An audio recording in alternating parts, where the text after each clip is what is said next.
Welcome to Flawless Shoe Reviews. In this video I'm going to compare the Hoka Clifton 9 with the Bondi 9. So the Bondi 9 has just been released. Let's break down the differences from a medical perspective and a performance perspective.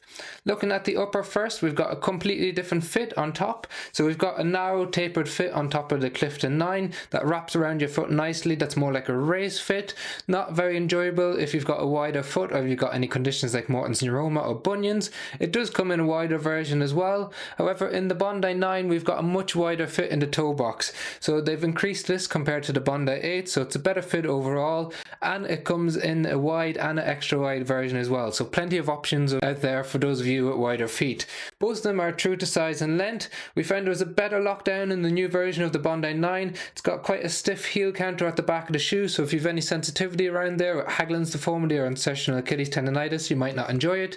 If you don't, the lockdown is really fantastic on top of the shoe. The lockdown is still good on the Clifton 9. It's got a much softer heel counter, so it doesn't compress the back of the heel as much. Then as we move down into the midsole, we've got two different types of midsoles. So we've got the CMEVA cushioning that's been associated with Hoka for a long time in the midsole of the Clifton 9, and then we've got the more recently updated Supercritical foam in the Bondi 9.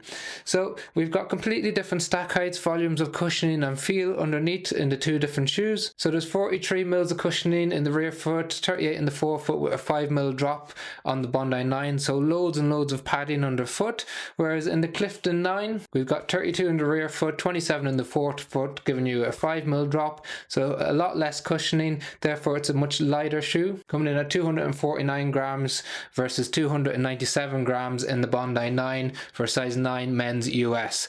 So much heavier in the Bondi 9, a lot more padding underneath your foot, therefore it feels a lot softer on the foot, and it's all about comfort with the Bondi 9. So it's not super soft and mushy, there is a firm end feel. When you're walking around it feels really cloud-like, really luxurious, nice and soft. You can stay in it all day. If you run in it, there is a bit more of a firm end feel. They have this new active foot system which helps to provide added support to your foot, has sidewalls around the heel, broad-based support, and a sole flare that helps keep your foot centered in the shoe throughout the gait cycle. So we would classify it still as a stable neutral, even though it's probably teetering on the edge of just being a classic neutral only. So it's not able to pick up the pace like some other shoes, whereas the Clifton 9 is a bit more of a workhorse, a do-it-all shoe. So it's designed for some more faster running. So yes, it can be used for standing and walking all day, but it can also be used for easy runs, long runs, up-tempo runs, not necessarily race pace runs that you might see in the Sky Flow or the Celio, but this is very much a do-it-all shoe, and it's got incredible durability, so it has hardly any wear underneath the shoe despite putting over 150 kilometers into the shoe.